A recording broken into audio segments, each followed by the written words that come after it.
In April 1994, hell arrived on Earth and stayed in Rwanda for 100 terrible days. In just 3 months, neighbors killed others with machetes. People who had lived side by side for generations, who had shared childhood memories and a common culture, decided that their brothers and sisters had to be exterminated. It is estimated that approximately 1 million people, the great majority Tutsis and moderate Hutus, were murdered in one of the quickest and most terrible genocides in memory.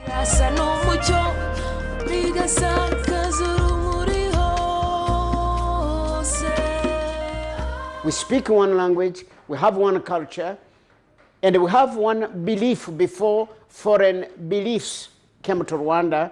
If genocide succeeded at this level, it's because the leadership we had before genocide institutionalized the segregation, the hate. But where did this hate come from? Before the colonial era, the settlers in what is today Rwanda lived peacefully side by side. There were 3 main groups: the Hutus, the Tutsis, and the Twas. The Hutus, 85% of the population, were mainly farmers. The Tutsis were cattle farmers, and the Twas, only 1% of the population, were pygmy hunters. As cattle owners, the Tutsis had the economic power, but the two had traded for years and even mixed together. The differences were purely social until the white man arrived. At the Berlin Conference in 1884 and 1885, where Europe divided up Africa, Rwanda ended up in the hands of Germany. In 1916, Belgian troops invaded the country, and in 1923, Belgium took control. The colonizers granted privilege to the Tutsis, the economic elite, and sidelined the Hutus. The Belgians exploited the supposed ethnic difference. They established that Tutsis were slim, had long noses and lighter skin, while the Hutus were darker skinned with snub noses. Belgium had planted the seed of racial hate. Do you know that the same instruments they used to measure our heads and our noses and our eyes were the same instruments used in Germany to segregate the Jews? In 1957, a group of 9 intellectuals created the Hutu Manifesto that denounced the exploitation of this ethnic group by the white colonizers and the Tutsi elites. The document was the beginning of the racial movement and the root cause of the problems that would arise in the subsequent years. In 1959, the first wave of violence erupted. The seed of hate bore its own first fruit. 100,000 Tutsis were massacred, and a further 200,000 fled the country. The education system had played a very big role because the kids were taught that some people in this country were just evils. The massacres and exile continued in the subsequent years. In 1961, Rwanda was declared a republic, bringing an end to the Tutsi monarchy, and the Hutu Gregoire Kayibanda was declared president. 1 year later, the country achieved independence from Belgium. The discrimination and social and institutional violence against the Tutsis only increased. And after every incursion by Tutsi rebels who had started to organize from exile, the government responded with fresh massacres. A teacher would come in a school, in a classroom, and they say, Tutsi, can you stand up to be recognized and counted? So you understand that those kind of things were made to make sure that the kids would be able to understand that they are just different. Tukiri abana batoya turi muri primaire nibwo hatangiye urwango rw'abarimo batwigishaga amateka bavuga ko abatutsi bakolonije abahutu kuva kera. In 1973, a military coup toppled Gregoire Kayibanda. The coup leader, Juvenal Habyarimana, became the new Rwandan president. As head of the National Republican Movement for Democracy and Development, Habyarimana continued the segregation policies, and the ethnic tension only worsened. Mbere ya Genocide n'ubundi bari baratangiye mbere y'uko indege ya Habyarimana ihanuka bari baratangiye kujya biyenza ku batutsi bavuga ko ari ibyitso by'inkotanyi. The pro-government media were in a smear, had started a smear campaign. telling people that Tutsis want to kill other Hutus. Valérie Bemeriki is one of those journalists. She's the one who was urging actually Hutus among many who were urging Hutus to kill Tutsis. Mu byukuri batwigisha inzangano ziri hagati y'abahutu n'abatutsi, kumvisha ko abatutsi batadukunda, ko abatutsi ari abanzi bacu, batwumvisha ko ingoma y'abatutsi ari mbi, ko ninajyaho bazatumara twese. Ku buryo nanjye mbikora kuri iyo radiyo, njye mu byukuri nkubwije ukuri, nanjye muri igihe byari bindimo numvaga ko ibyo ndi gukora ari umurimo wanjye ndiho nkora, kandi ko ngomba kwitabara, ngatabara abanjye, ngatabara abahutu, ngatabara n'igihugu cyanjye. Nuko nanjye nabitekerezaga. In 1990, the Rwandan Patriotic Front troops, the majority of them Tutsi, entered the country from Uganda, where many young exiled Tutsis had grown up and trained with Yoweri Museveni's troops. The civil war started between the Tutsi rebel troops and the Hutu army that had the help of Zaire and France. For several years, both armies committed atrocities and massacres. As always, the civil population bore the brunt. In 1993, under pressure from the international community, President Habyarimana signed the Arusha peace agreement in Tanzania with the Tutsis of the Rwandan Patriotic Front troops, which was subsequently rejected by the majority of his followers. The agreement stipulated the inclusion of members of the Rwandan Patriotic Front in the government and army. A UN peacekeeping mission arrived in Rwanda. For the first time in a long time, there was relative calm, even though the worst was yet to come. One group of colleagues were just very happy that the war was going to end. But on the same time, some commanders were just having opportunity to train more, to get more logistics, to get the force more prepared.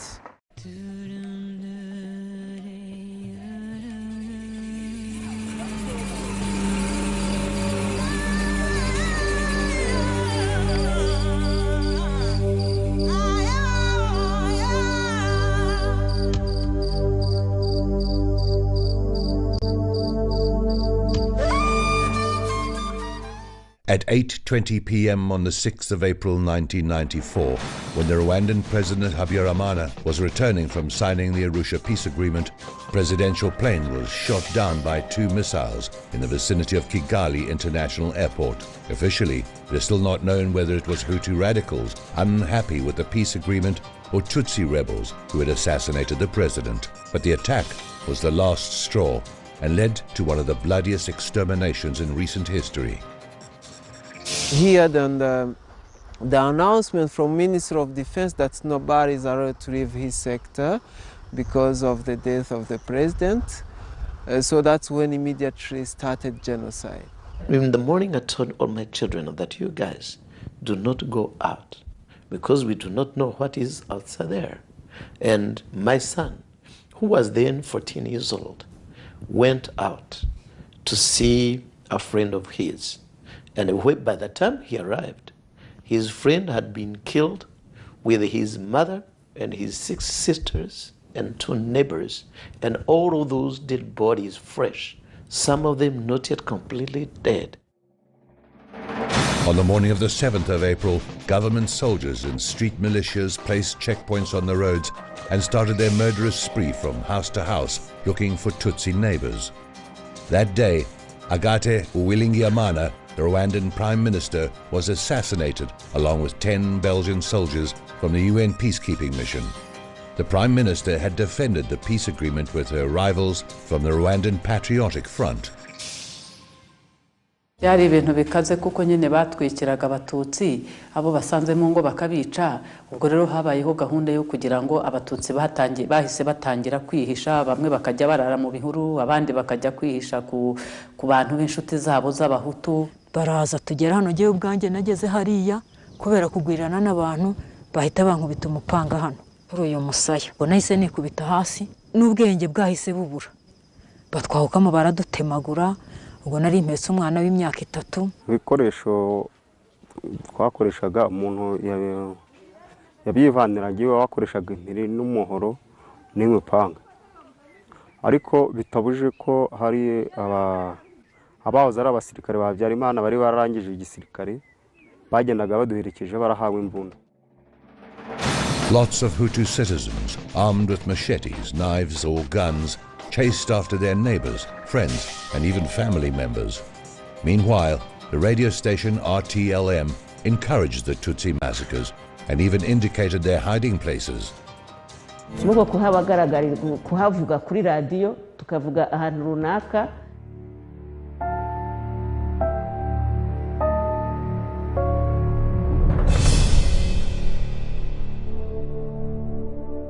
The genocide eliminates everybody. And this is what they prepared to do in Rwanda, to eliminate every Tutsi. They dug the pits where to put people. They set up all the killings. They dehumanized the people. The UN peacekeeping mission, comprised of 2,500 men, didn't lift a finger to stop the massacres. General Dallaire, head of the UNAMIR, United Nations Assistance Mission for Rwanda, had warned months earlier by fax that the Hutu power was preparing to carry out genocide. He asked for permission to intervene, but the then UN Chief of Peace Operations, Kofi Annan, ignored the messages and asked Dallaire not to act and to stand down from his peace mandate. It is estimated that tens of thousands of people died in the first days of the genocide. They discussed, spent millions of dollars in New York, in the UN meeting, finding a name for that genocide. The international community played a key role for the success of genocide, because I'm sure if they could intervene, genocide could not happen in Rwanda. Countries such as Belgium, France and the US sent troops to the country to evacuate their citizens, even though no Rwandans were rescued. The massacre had spread across the country. On the 21st of April, the UN Secretary Council decided unanimously to reduce its military presence from 2,500 soldiers to just 270. The Rwandans were on their own. We saw the whole world, the international community, whom we trusted. We saw them abandoning us. In the West, they are most of the time oriented to the economic interest. In Rwanda, we had no diamond, we had no petrol, we had nothing.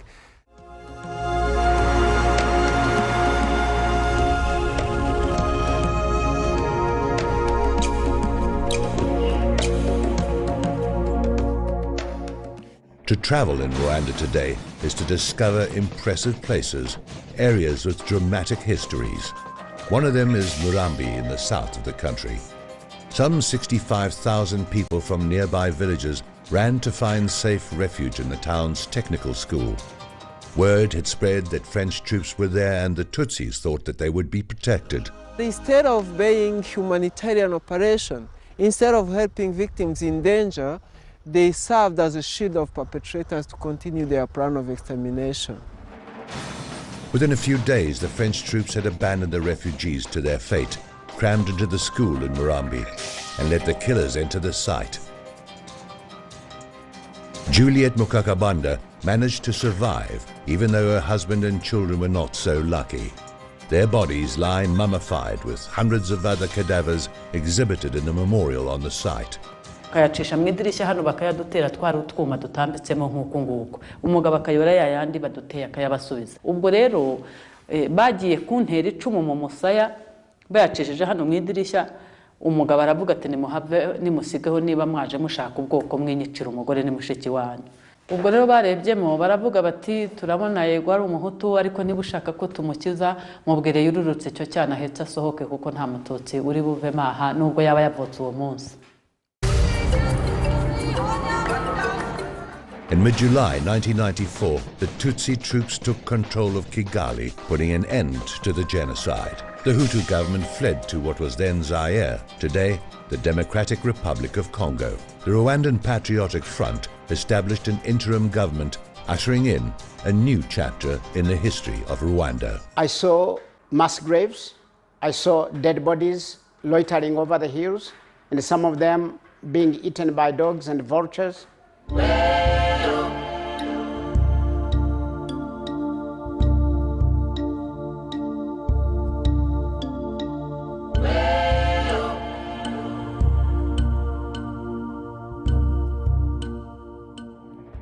After the genocide, the country was absolutely destroyed. 1 million Rwandans had died, millions had fled the country, and the infrastructure was in ruins. They had to start from zero. The economy was really in a miserable state. The poverty levels were at 77%, and we had so many people who were displaced internally inside the country, but also outside the country.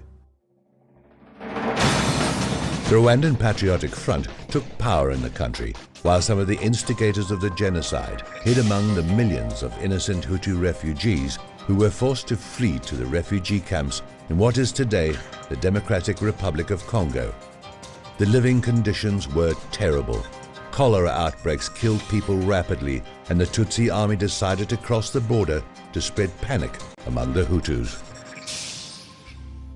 All the camps were destroyed, and then we had to go in jungle just to save our lives. They just wanted to kill everybody, just saying that you are Hutu or you are in the camp, you are considered like a genocide. After the genocide, Jean-Paul Christian lived in these camps with his family. Today, from exile, he tries to campaign for remembrance and recognition for the Hutu victims. Then they took my father and my three sisters and brothers. My brother and my sister escaped them. And then at the end, my father has been taken in Rwanda. And when my father arrived in Rwanda, he has been put in jail. We just received one letter that he wrote in November 1997. And we received the letter, I think it was in March 1998. But meanwhile, my father has been killed in January 1998. And when you go to the mapping report, you can see that more than 6 million people died. Among those 6 million people, the big component is Hutus. There is no double genocide in this country. Those who call it a double genocide are mistaken to confuse the people who died in the crossfire and the people who died in the genocide. They are two different things.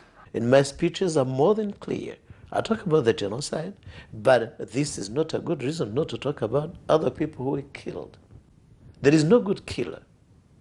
Being a genocidaire or a war criminal or a criminal against humanity, it is always being a criminal.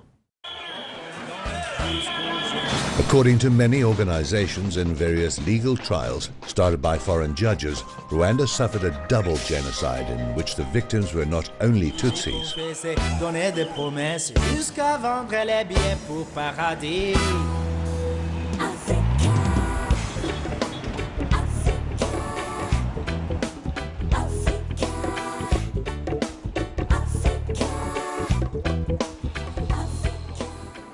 Today, Rwanda is a miracle for visitors, an example of reconstruction in record time, an unprecedented case in Africa. Cars respect traffic regulations, and buses leave on time, and the roads are kept in good condition, and thousands of employees make an effort to keep the streets clean. The parks in the capital, Kigali, are on a par with those of any European capital city. The population is respectful, and there is hardly any robbery or crime. According to the Doing Business report of 2014, all this, together with the spectacular economic development of the country, makes Rwanda the second most business-friendly country in Africa. What an investor would want is a country that is really that is stable, with security, with good governance, where the corruption is low or no corruption at all, and they can see our own policy. A country that has economic stability, of which really we have maintained macroeconomic stability for a long time. The level of development is undeniable, as is the support for the Rwandan regime by important actors from the international community. Even Ban Ki-moon, the UN Secretary General, praised President Kagame on his recent visit to the country on the 20th anniversary of the genocide. It's a great pleasure for me to visit Rwanda. Something that is truly contradictory given the UN has threatened to sanction Rwanda for its involvement in the M23 rebel army in the DR Congo war. And I highly commend the leadership of President Paul Kagame who led this country on such a tragic genocide in just 20 years, made a shining example of socio-economic development and also democracy and protecting and preserving the human rights of all the people. But behind this apparent calm and perfection, a tough dictatorship hides. In Rwanda, there is no free media or political freedom. The population keeps order through fear. You know, in Rwanda, you don't tell what the government doesn't want you to tell. In addition to learning more about the situation in Rwanda, we want to meet with the Rwandan exiles, those who had to flee because they were in danger in their own country. We are first-hand witnesses to the persecution and espionage that they are subjected to.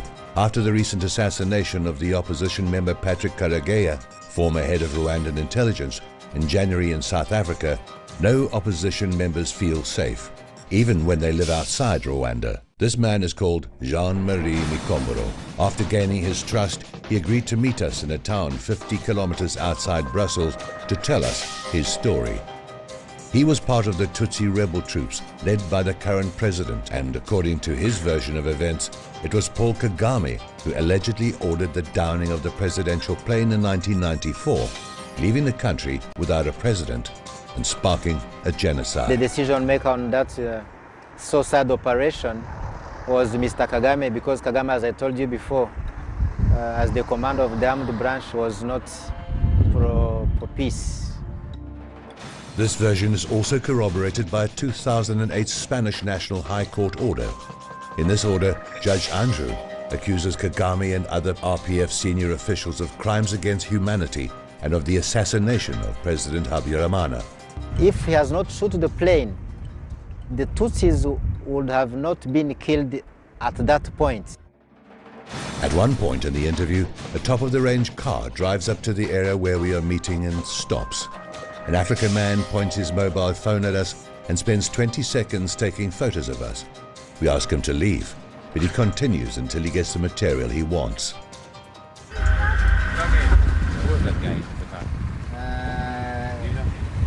But he's Rwandan. He's Rwandan. He's Rwandan by what? By physical appearance. But you have never seen him. I can see the people. So you know that maybe he's some kind of spy or something? Yeah, this guy is better here against him. I just talked to my people and I know that I have seen someone who is like a stupid guy entering around here. And your people is like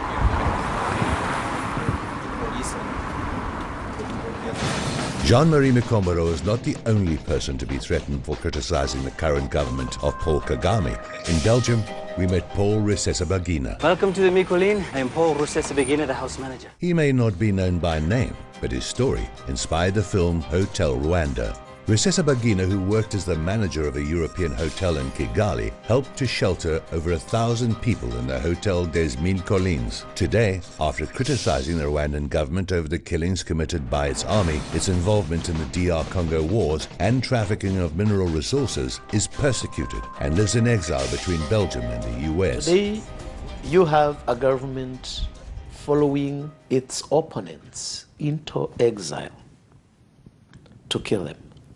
When I arrived here and raised voice, I escaped death many times. This house you see, where we are seated, was broken into 5 times. You can imagine. Once I was involved in a very suspicious car accident, but escaped by luck.